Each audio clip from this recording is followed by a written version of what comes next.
근데 성경 말씀이 온 세상에 전파되어야 끝이 온다. 이 말을 우리가 어떻게 해석해야 될까?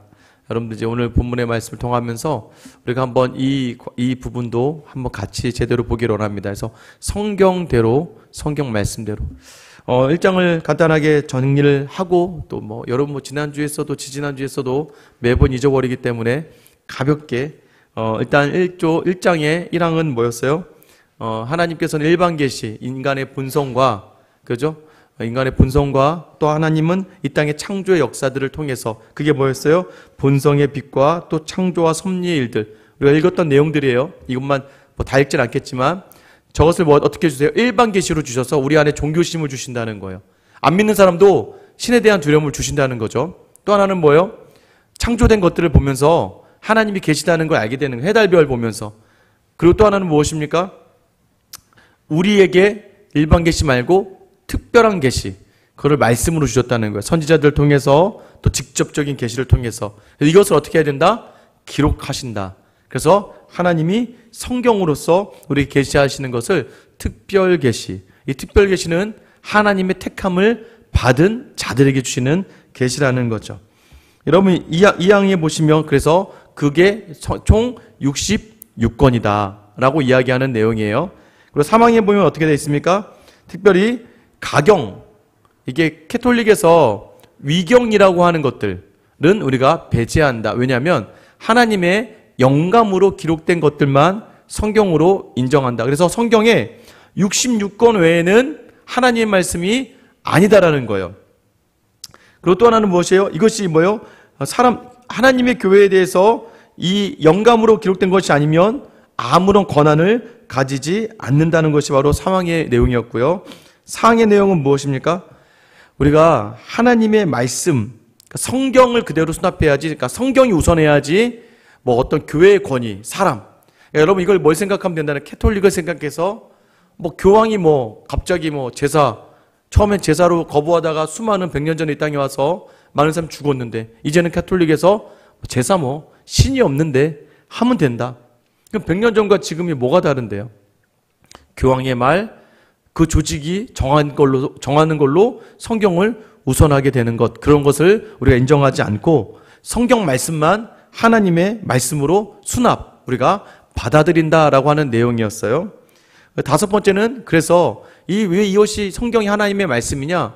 교회가 증거하고 있다는 거예요. 교회가 여태까지 많은 것들, 성경에 감동되며 하나님을 공경할 수 있는 자리까지 이 교회가 증거가 되는 것이고, 이게 세워지는 모든 자리들, 진행되어진 모든 자리들이 성경대로 되고 있다. 또 하나는 성경 자체가 성경이 하나님 말씀인 것을, 왜요?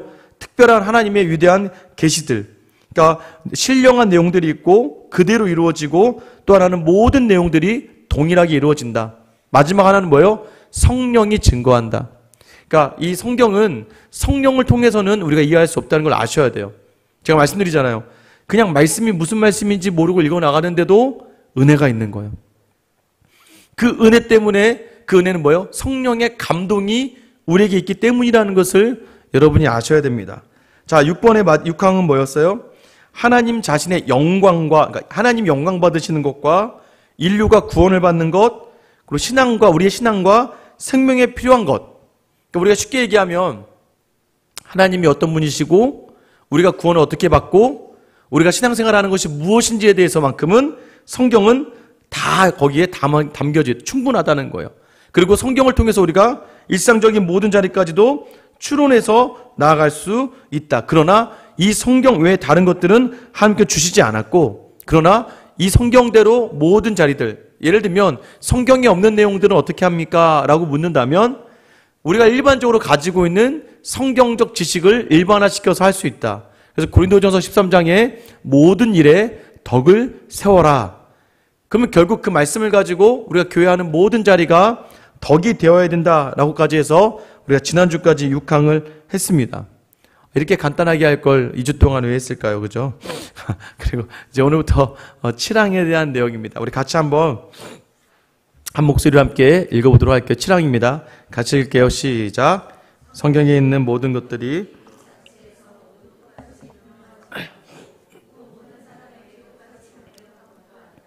그러나 구원을 위해 꼭 알아야 하며 믿고 준수해야 할 것들은 성경의 이곳저곳에 매우 명백하게 제출되고 개진되어 있어서 학식 있는 자들뿐만 아니라 무식한 자들도 통상한 방편을 정당했으면 충족한 이해에 도달할 수 있다.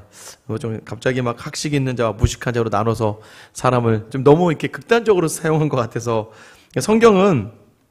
성경이 충분하다면 성경이 명료해야 된다는 거예요. 명료한다는 건 확실하게 있느냐. 근데 중요한 건 처음에 뭐라고 돼 있어요? 성경에 있는 모든 것들이 그 자체에 모두 똑같이 분명하지도 않고 또 모든 사람에게 똑같이 명백한 것은 아니다. 이게 너무 어려워요. 사실 좀 이렇게 옛날 우리 교단에서 예전에 썼던 해석이라서 어렵지만 이겁니다. 성경 읽다 보면 어떤 사람에게는 이해가 안 되는 부분들이 있다는 거예요. 사도행전 8장에 보면 에디오피아 내시가 나오잖아요. 성경을 읽는데, 이사야서를 읽는데 무슨 내용인지 도통 몰라요. 그래서 집사 빌립이 그 내시의 그 마차에 타서 해석을 해주죠. 이제 그 내용을 지금 본문이 이야기하고 있는 거예요. 그러나 구원을 위해 꼭 알아야 하며 믿고 준수해야 될 것들은 성경이 이곳저곳에 매우 명백하게 제출되고 개진되어 있어서, 그러니까 우리가 어느 부분을 보면 모르겠지만 이 부분을 이해하지 못하면 다른 부분을 통해서 이해할 수가 있다라는 거예요. 때로는 굉장히 어려운 본문들이 많습니다. 근데 그 본문들을 다 이해하려고 하면 그 본문 자체적으로 이해가 안 되면 성경의 다른 부분으로 해석할 수 있다. 그래서 여러분, 성경학에서 가장 중요한 건 성경은 성경으로 해석한다는 거예요. 성경은 성경으로 해석되어야지만 그게 올바른 해석이 되어야 된다는 것이죠. 그리고 또 하나는 무엇입니까? 이것이 학식 있는 자들뿐만 아니라 무식한 자들도, 자꾸 무식한 자들이라고 해서 이게 통상한 방편을 정당히 쓰면 충족한 이해에 도달할 수 있다. 이게 통상적 방편이 무엇이냐면, 그러니까 어떤 본문을 읽으면 여러분 지금 여러분과 저는 지식 있는 자고 여러분은 무식한 자 이렇게 얘기하는 게 아니에요. 왜냐면 저도 어떤 부분을 읽다 보면 모르는 부분이 있잖아요. 그러니까 거기는 저도 무식한 거죠. 그럼 어떻게 해야 된다는 거예요? 일상적인 방편이 있다는 거예요. 통상적인 방편이 있는데 그게 뭐예요? 설교를 듣거나, 그죠? 책을 읽거나, 그러니까 그 부분을 참고할 수 있는 것들이 일상적인 그러한 것들을 이용하면서 보라는 거예요. 그런데 문제는 왜 이제 이런 얘기를 하냐면, 캐톨릭 시대에는요, 이 평신도들이 성경을 읽는 것을 금지시켰습니다. 심지어는 이제 성경 공부 이런 것 알려고 하지도 마라. 그냥 앞에서는 신부가 50%가 되는 신부도 못 알아듣는, 자기가 무슨 말을 하는지도 모르는 것을 막 그냥 주저리 읊어대는데 그거에 대해서도 궁금해하지 말라는 거예요. 심지어는 여기 캐톨릭에서 오죽했으면 신부들도 성경이 무슨 말인지 모르니까 뭐라고 얘기한 줄 아세요? 기도하면서 직통계시 받으라 그래요. 그리고 또 하나는 뭔지 아세요? 잘 모르니까, 여러분, 그래서 마리아 성상 숭배 같은 게 나오는 게 뭐냐면, 이제 그들은 제가 지난번에 말씀드렸잖아요. 마리아나 성인들을 숭배해요. 그래서 마리아를 통한 기도가 있어요. 성모 마리아여 우리의 기도를 도우시오. 아무튼 그런 기도가 있어요. 그럼 이제 왜 마리아한테 기도하냐? 라고 이야기하면 뭐라고 이야기하냐면, 네가 실수하는데 니네도 교회 가면 목사님이 기도하지 않냐? 모이면 특별히 장로님께서 기도하지 않냐? 그럼 니네가 아멘으로 화답하지 않냐? 그러니까 이 캐톨릭에서 그렇게 얘기해요. 그러니까 너희도 똑같이 목사님에게 기도 부탁하고 무슨 일 있으면 그런 것처럼 우리도 성모 마리아에게 부탁하는 것이다 라는 이야기를 해요. 왜 그러냐면 모르니까. 그러니까 안 가르쳐주니까. 신부들이 안 가르쳐주고 신부들도 무슨 내용인지 몰라요. 그러니까 가능한 한 기도해서 너희가 직통계시를 받으라 그래요. 그래서 성모 마리아 상을 보고 성모 마리아여 도와주소서. 그러니까 자기가 뭘 모르니까, 잘 아는, 마리아는 알 거니까, 예수님의 어머니니까 잘 알 거니까 도와달라 그러고, 또 이 교리를 깨달았던 많은 성인들 있잖아요. 많은 성인들을 두고 그 성인들에게 기도하면 그 성인이 도와주신다. 그러니까 이러한 교리들이 확장돼서 연옥교리가 나오는 거예요. 우리에게는 없죠. 연옥이 뭐예요? 지옥 가기 전에 대기하고 있는 곳. 그래서 누구의 도움을 받아서 갈 수 있는 곳. 이게 말도 안 되는 거죠. 그래서 뭐래요? 그러나 성경은 명료하게, 여러분이 이런 게 있어요. 성경을 제대로 읽다 보면, 성경을 제대로 읽는다는 게 뭐냐면, 여러분 성경을 물론 쭉 소리내서 읽는 것도 좋습니다. 그것도 나쁘지 않아요. 근데 성경을 쭉 읽어 나가면서 묵상하고 읽고 묵상하고 읽고 하다 보면 무엇을 할 수 있냐면, 여러분 저에게 막 설교를 듣고 말씀을 들었어요. 근데 여러분이 이단의 누구를 만났어요. 여러분이 그들과 말싸움을 할 수 있느냐? 없어요. 절대 여러분들이 그들은 창을 다 준비해서 오는데, 일주일에 2시간씩 공부해서 오는데 어떻게 여러분이 그 사람들 이기겠습니까? 2시간은커녕 10분도 성경 보기 힘든데, 또 그 친구들은 와서 이미 기도에 있는 교회 교인들이 이야기할 것들을 다 준비해서 온단 말이에요. 그럼 여러분이 못 이기죠. 그런데 다만 확실한 거 있어요. 제가 말씀드렸잖아요. 가짜를 어떻게 구별한다고 했습니까? 진짜를 맛보면 되는 거예요. 그러니까 위조 지폐 감별법의 가장 좋은 방법은 진짜 지폐를 계속 만지면 된대요. 진짜 지폐를 계속 만지면 딱 만져보면 아는 거예요. 이게 가짜인지. 느낌이 딱 오니까. 여러분 마찬가지예요. 여러분이 어디 이단과 만나서 싸워 이기려고 할 필요 없어요. 그리고 굳이 화도 내지 마세요. 왜냐면 화내고 나서 집에 가는 길이 혼자 막 굉장히 부끄러워지고 굉장히 내 스스로가 굉장히 처참하게 느껴질 때가 있어요. 그냥 딱 들어보면 아니다라는 게 느껴져요. 그냥 아니다. 왜요? 좋은 거 우리가 맛보고 자랐기 때문에 잘못된 건 아니다라는 것이 느껴지는 것이죠. 성경은요, 우리가 그 사람들이 한 구절 한 구절 가져오다 보니까 그렇지만 우리는 딱 들어보면 그건 아닌 것 같아. 기본적으로 모든 자리는 은혜야. 우리가 이 자리에 있는 구원받은 자리도 은혜야. 그런데 그쪽에서 뭐요? 너 기도하냐?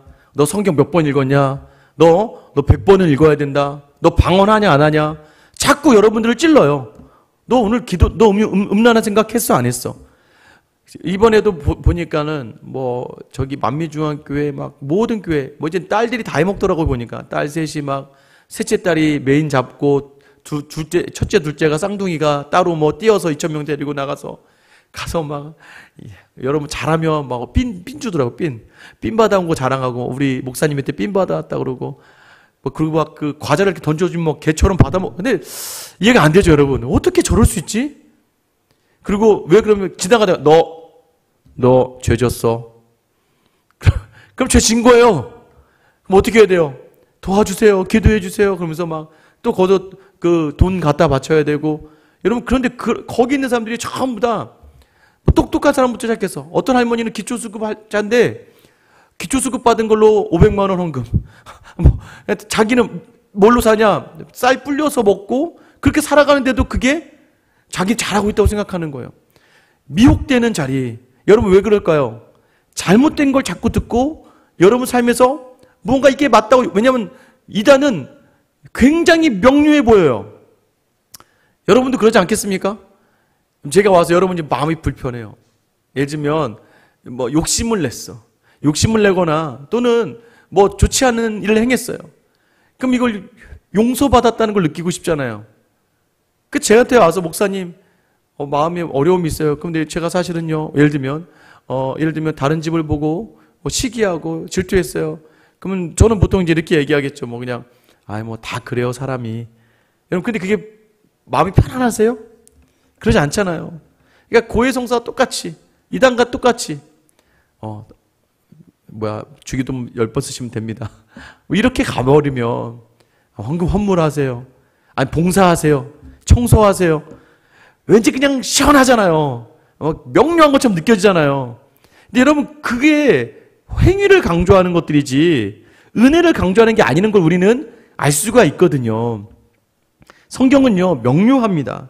특별히 요한복음 20장 31절에 보면, 오직 이것을 기록함은 너희로 예수께서 하나님의 아들 그리스도이심을 믿게 하려 하며 또 너희로 믿고 그 이름 힘입어 생명을 얻게 하려 함이니라. 여러분 보세요. 생명을 얻는 거예요. 예수를 믿는다는 건 생명을 얻는 거예요. 근데 왜요? 그런데 이단의 모든 자리들은 뭐냐면 성경대로 가자면 모든 자리는 살아나야 돼. 그래서 우리가 이제 우리 교단을 보수주의, 개혁주의, 성경주의 이렇게 얘기합니다. 이건 뭘 얘기하는 거냐면 보수, 말씀으로 지켜내서 우리의 생명을 지키자는 거예요. 개혁, 다시 말씀으로 돌아가서 새롭게 우리를 살려야 된다는 거예요. 성경이 다 중심이 된다는 거예요. 이게 뭘 얘기하는 거냐면 무슨 얘기가 끝났을 때 항상 하나님의 은혜만 남아야 되고 예수 그리스도의 영광만 남아야 되는데 사람의 죄를 자꾸 지적하고 남을 판단하고 남이 잘못했다고 이야기하는 건 옳은 게 아니에요. 어디 하나님께서 심지어는 여러분 많은 죄인이라도 죄를 미워하라고 했지 사람을 미워하지 사람을 미워하지 말라고 하잖아요. 그럼 우리는 사람을 품어줄 수 있어야 돼요. 그러니까 동성애자들이다. 동성애는 잘못된 거예요. 동성애는 잘못된 거지만 동성애자들이 복음의 길로 올 수 있게끔 품어주는 건 우리의 역할인 거죠. 여러분, 그게 바로 죄는 미워하되 사람은 미워하지 않는 자리라는 것이죠. 근데 우리는 자꾸 성경대로 하지 않는다는 거죠. 성경대로 하지 않아요. 자꾸 비판해요. 이단의 특징이 뭐예요? 자꾸 비판해요. 요즘에 유튜브 보면 이상한 막 젊은 전도사 하나가 자꾸 막 기성교를 막 까요. 근데 거기다 대고 막 몇십만 명이, 걔는 이제 그걸로 먹고 사는 거예요. 근데 저는 도저히 용납할 수 없는 건 뭐냐면, 그럼 너는 얼마나 잘나서, 너는 얼마나 온전해서, 여러분, 사람을 비난하는 것으로 복음 삼는 건 잘못된 거예요. 그러지 않습니까? 하나님만 드러내는 자리가 돼야 되는데 다른 사람을 치고 다른 사람을 막 어떻게든 막 평화시키고 다른 사람 비판하는 자리는 온전한 자리가 아니에요. 여러분, 쉬워요. 이단을 구별하는 게 뭐냐면 계속 기성교 욕하고 계속 기성교 목사들 욕하고 교인들 욕한다? 100%입니다. 여러분, 왜요? 그렇게 해야 자기들이 의로워 보이니까. 그거 굉장히 수준 낮은 저급 종교 중에 하나인 거죠. 여러분, 그래서 여러분들이 성경을 읽고 궁금하면, 제가 우리 통독반도 하죠. 우리 큐티학교 큐티반도 하고, 또 여러분 매주마다 우리가 매일 아침마다 성경으로 우리가 매일매일 본문에 맞춰서 새벽 기도를 해요. 제가 여러분들이 뭐라고 말씀드려요? 언제든지 궁금하면, 언제든지 일단 궁금하면 여러분들이 물어보라고 말씀드리잖아요. 그러니까 계속 여러분 계속해서 성경을, 여러분 하나님이 이 개혁을 통해서요, 종교개혁을 통해서 여러분에게 주신 게 뭐냐면 너희 모두가 다 성경을 읽을 수 있다라는 그런 은혜를 주신 거예요. 여러분, 예전에는 성경 읽고 싶어도 읽을 수가 없고 성경을 이해하고 싶어도 이해할 수가 없었단 말이에요. 그런데 지금은 여러분이 마음만 먹으면 언제든지 여러분이 꼭, 그래서 공부해야 돼요. 성도는 꼭 공부해야 됩니다. 그게 하나님께서요, 우리에게 주신 이 말씀이라는, 우리에게 우리 손에 다시 성도들의 손에 준 말씀이라는 거죠. 8번 한번 볼게요. 8번 한번 같이 읽어보겠습니다. 8번 시작. 옛 하나님의 백성이 여러 민족들에게 가장 일반적으로 알려졌던 헬라어로 기록된 신약을 하나님의 직접 명령을 받았고 그의 독특한 배려와 섭리에 의해 만대에 순수하게 보존되어 왔으므로 신뢰할 만하다. 그러므로 모든 종교상의 논쟁점에 있어서 교회는 궁극적으로 신구약에 호소하게 된다.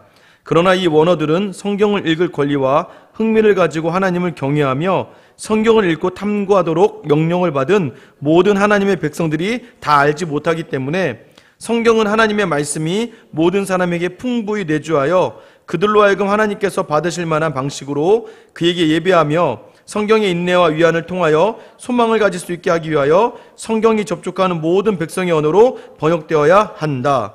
여러분, 쉽게 얘기하면 모든 사람은 성경을 읽을 수 있을 권위가 있다는 거예요. 모든 백성들, 그러니까 성경을 읽을 권리와 흥미를 가지고 하나님을 경외하며 성경을 읽고 탐구하도록 명령받은 모든 하나님의 백성들이 사실 성경을 잘 몰라요. 왜냐하면 여러분 히브리어 본문 알겠습니까?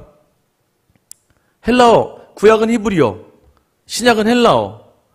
여러분 보시면 알 수 있을까요? 몰라요. 아니, 목사님들 중에서도 99%는 아마 못 읽을 거예요. 저도 구약을 석사까지 구약을 히브리어로 공부했지만, 여러분 목회하다 보면 히브리어를 계속 못 보다 보면요, 여러분 다시 봐도 읽을 수는 있겠죠. 읽을 수는 있지만 단어나 이런 게 생각이 안 나요. 하물며 여러분들이 어떻게 읽을 수 있겠어요? 이것을 어떻게 한다고요? 그래서 성도들이 읽게 해야 된다. 그래서 번역은 해야 된다. 그러나 여러분, 이것이 얼마나 잘 보존되어 왔냐면요, 히브리서를 쓸 때마다 히브리서를 예전에 보면 히브리서를 이렇게 있잖아요. 예를 들면 출애굽기를 한다. 출애굽기를 할 때요, 항상 맨 마지막에 써놓는 게 있어요. 뭘 써놓냐면 출애굽기의 첫 글자는 뭐고 마지막 글자는 뭐다. 그리고 중간 글자는 뭐다. 그리고 총 몇 글자다 라고 기록해놔요. 왜요? 받아 적을 때 또 이게 적다 보면 졸거나 또 이 획이 잘못 쓰여지거나 하면 이게 잘못된 내용이, 우리도 이제 기역과 키역 이런 것들이 헷갈릴 수 있죠.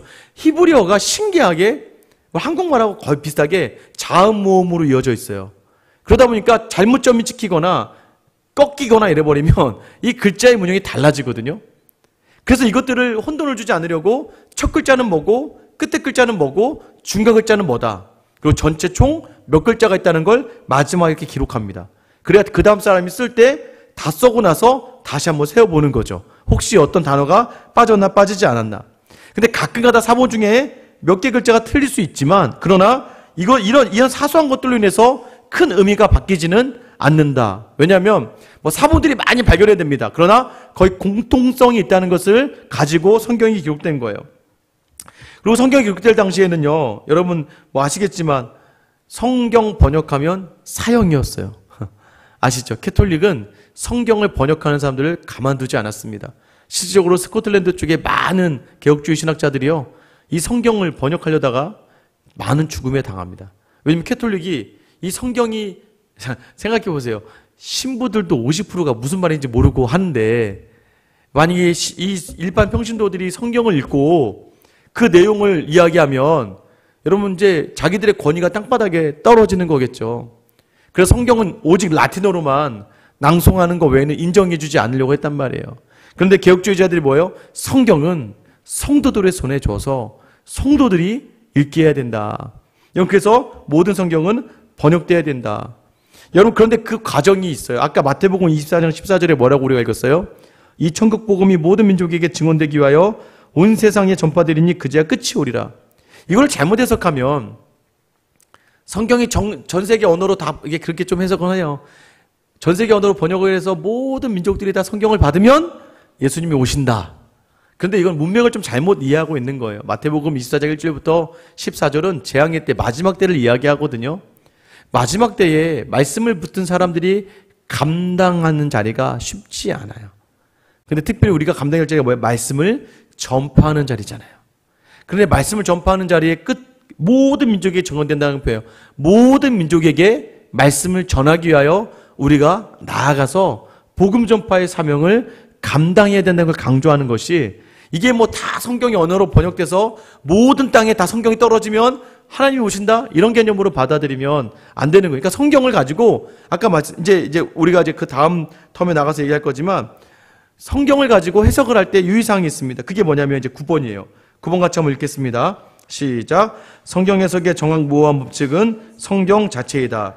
그러므로 의미가 여럿이 아니고 단 하나인 어떤 성구의 참되고 온전한 뜻에 관해서 문제가 일어날 때에는 더욱더 명백하게 말하는 다른 곳들에 의해 그 뜻을 찾아 알아보도록 해야 할 것이다. 이게 뭐냐면 아까 말했던 이런 부분들이에요. 한 절만 가지고 여러분 하면 잘못된 해석을 할 수 있는 거예요.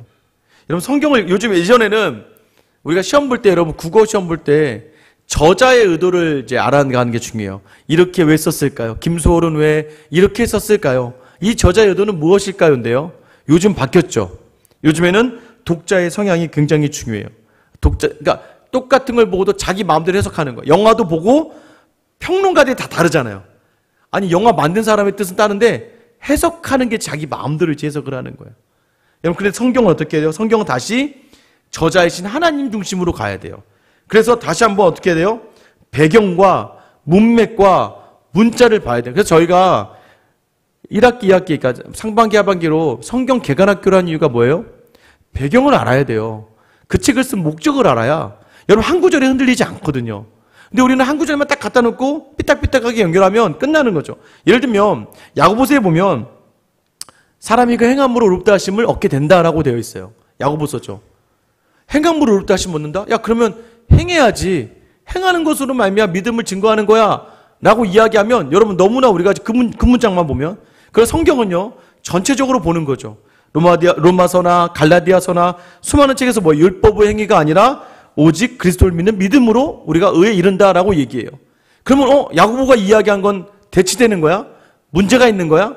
아니에요. 야고보가 있을 때 시간적, 야고보 이건 예수님의 동생 야고보예요. 야고보 사도가 아니라 예수님의 동생 야고보가 이 교회의 지도자로 있을 때 로마의 박해가 심해지고 유대인의 박해가 심해지니까 믿음을 내려놓는 사람들이 많아지는 거예요. 겉으로는 믿음을 고백했다가 죽음이 위기에 처하자마자 자기들은 예수 안 믿는다고 얘기해버리니까, 그러니까 야고보가 뭘 강조하냐면 행위로 자기 입으로 시인하지 않으면 구원받은 게 아니야. 예수님이 우리를 위해서 십자가에 죽으셨고 수많은 사람들이, 그러니까 그 당시에 상황이라는 게 있어요. 상황.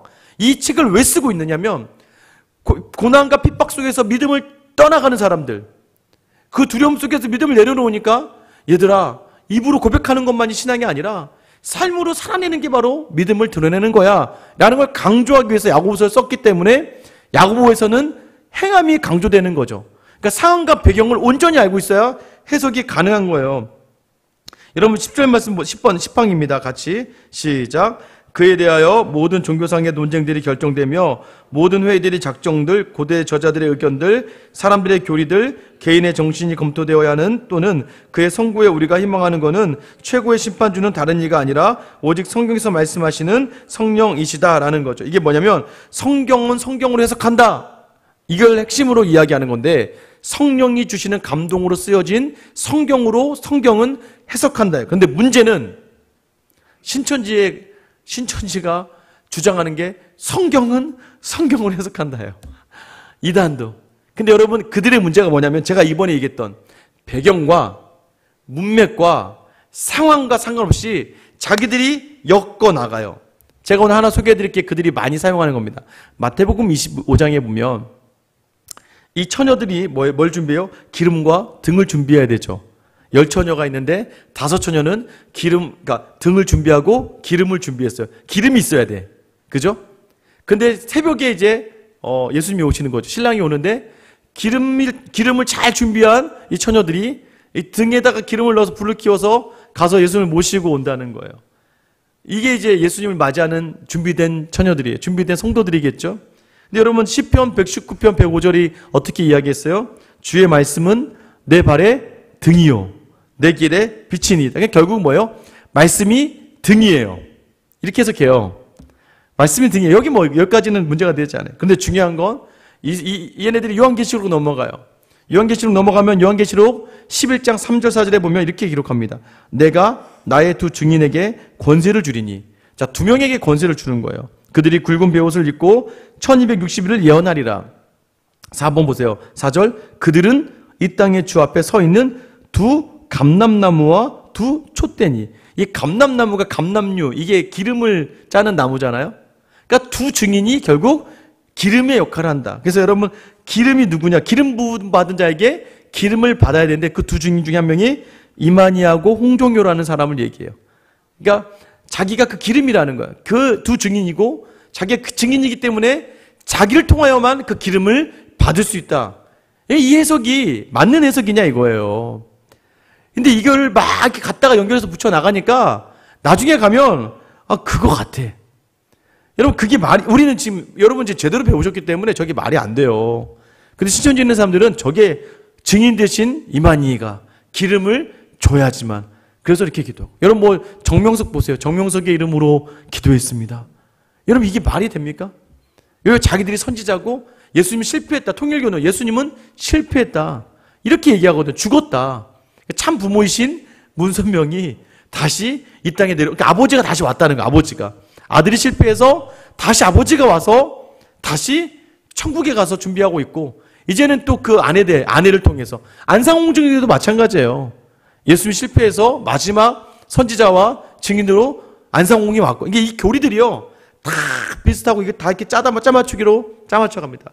사실 정상적인 해석은 어떤 거예요? 예를 들면 마태복음 6장 20절에 오직 너희를 위하여 보물을 하늘에 쌓아두라. 거기는 좀이나 동록이 해하지 못하며 도둑이 구멍을 뚫지도 못하고 도둑질도 못하느니라. 자, 보물을 하늘에 쌓아둔다는 게 무엇일까? 이런 경우에는 누가복음 12장 33절에 보면 너희 소유를 팔아 구제하여 낡아지지 않는 배낭을 만들라. 곧 하늘에 둔 바 다함이 없는 보물이니 거기는 도둑이 가까이 하는 일이 없고 좀도 먹는 일이 없느니라. 이러면 결국 보물을 쌓아둔다는 걸 뭘 의미하는 거예요? 구제죠.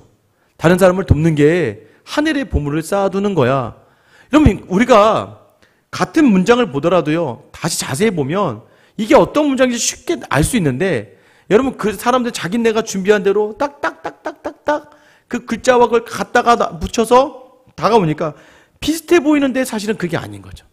그러니까 원래 요한계시록에 등장하는 666이라는 숫자가 777, 완전한 숫자 777, 완전 숫자 3개면 하나님의 숫자, 완전하신 하나님을 상징하는 숫자인데 교묘하게 3개를 갖다 놓고 하나가 부족한 인간의 숫자 666을 갖다 놓는 거예요. 이게 상징이에요, 상징. 666 박힌 마귀가 나타나고 막 사람들이 나타나는 게 아니라 마치 마지막 때에 하나님인 것처럼 사람인데, 자기가 부족한 인간인데 완벽한 하나님인 것처럼 자기를 꾸며내는 사람들이 있다는 거죠.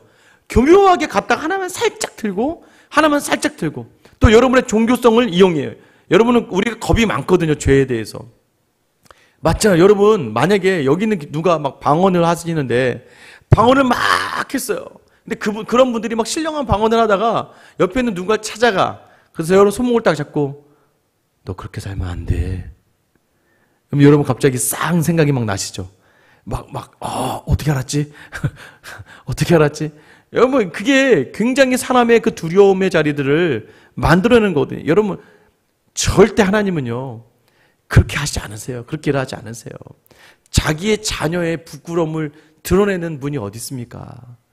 하나님과의 관계 속에서만 그 자리가 회복되는 거지. 그걸 막 수치를 저의 수치를 여러분에게 드러내주지 않으세요. 그럼 어떻게 돼요? 교회가 무너지는데. 여러분의 수치를 다른 성도들에게 막 드러내지 않으세요. 왜요? 그럼 여러분을 보면서 그 사람이 은혜가 안 되고 교회가 무너지는데 공동체가 깨지는데 나는 어째 네가 뭘 한지 알고 있다. 나는 지난 여름에 네가 뭘 했는지 알고 있다. 여러분 이런 순간 여러분 서로 은혜가 안 되거든요. 하나님은 은혜로 채우시기 위해 하나님이 막으실 건 막으시고 덮으실 건 덮으시며 하나님과의 관계 속에서만 풀어나가게 하시거든요. 여러분 그래서 여기 마지막에 뭐였어요? 최고의 심판주는 다른 이가 아니라 오직 성경에서 말씀하시는 성령이시다. 여러분 성경을 읽어나갈 때 그래서 우리가 기도하며 읽고 성경 읽고 나서 기도하는 이유는 성령이 내주하셔서 성령이 주시는 은혜와 그러니까 쉽게 하나님이 누구셨는지 구원을 우리에게 주신 구원의 목적이 무엇인지 우리로 하여금 어떻게 살기를 원하시는지 여기에만 초점이 맞춰져 있는 것이죠. 그래서 웨스트민스터 신앙고백에서 이 성경은 바로 뭐예요? 하나님께서 우리에게 주신 특별한 선물이고 그 선물은 성령의 감동을 입은 누구나 성경을 읽으면 하나님을 알 수 있고 구원의 지혜를 얻고 온전하게 되는 성도의 삶을 살 수 있게 된다. 이게 바로 우리에게 주신 성경이에요. 그러면 이제 우리는 어떻게 해야 됩니까? 이 성경을 전하는 거죠. 이 말씀을 전하는 거죠. 아까 마태복음 24장 14절이 그것을 이야기하는 거예요. 이 말씀대로 살아가는 성경, 말씀을 내 삶에 체득화시켜서 내 삶이 말씀이 되어 사람들에게 나타내는 거. 그래서 결국 뭐예요? 복음은 누가 전하는 거냐면 우리가 전하는 거예요. 이 성경은 우리의 삶을 통해서 드러날 수밖에 없거든요. 여러분이 아무리 나의 힘이 되신 여호와를 써놓고 아무리 여호와 나의 목자신을 써놔도 여호와가 나의 목자인 것처럼 살지 않으면 아무도 그 말씀이 성경 하나님의 말씀으로 받을 수가 없는 거예요. 그래서 저는 오늘도 제가 오늘 신방하면서도 그랬지만 여러분이 복음이 돼야 돼요. 가장 이해하기 쉬운 건 뭐예요? 가장 이해하기 쉬운 건 보여주는 말씀이거든요. 그래서 예수님이 우리에게 보여주시기 위하여 인간의 몸을 입고 오신 거예요. 말씀이 육신이 됐잖아요. 육신으로 보여주시는 거예요. 그럼 우리도 어떻게 돼요? 말씀을 받은 우리의 삶을 통해 보여줘야죠. 그래야 그게 우리 말씀에 체득화돼서 복음이 되는 거예요. 저는 이 수요예배에 오신 여러분들이요. 여러분의 삶의 자리에서요. 저는 복음이 되었으면 좋겠어요. 어떻게 복음이 됩니까? 여러분 이 말씀을 묵상하고 말씀을 삶에 적용하며 살아가는 게 쉽지 않아요. 다 알아도 다 알아요. 근데 그걸 가지고 하루 말씀으로 부딪혀서 살아내는 게 결코 쉽지 않고요. 하루에도 수십 번 무너지고 하루에도 수백 번을 갈등하는 게 우리 연약한 인간의 자리입니다. 그럼에도 불구하고 우리로 말씀을 먹고 씹어먹고 말씀으로 살아내며 빛을 소금을 되게 하시는 것이 하나님의 명령이에요. 그래서 우리의 삶으로 여러분의 자리가 온전하게 말씀 전파의 자리, 복음의 증리된 자리에 서는 이 성경을 온전히 아는 자로 살아가는 저 여러분 될 수 있게 되기를 예수님의 이름으로 축원합니다. 우리 같이 한번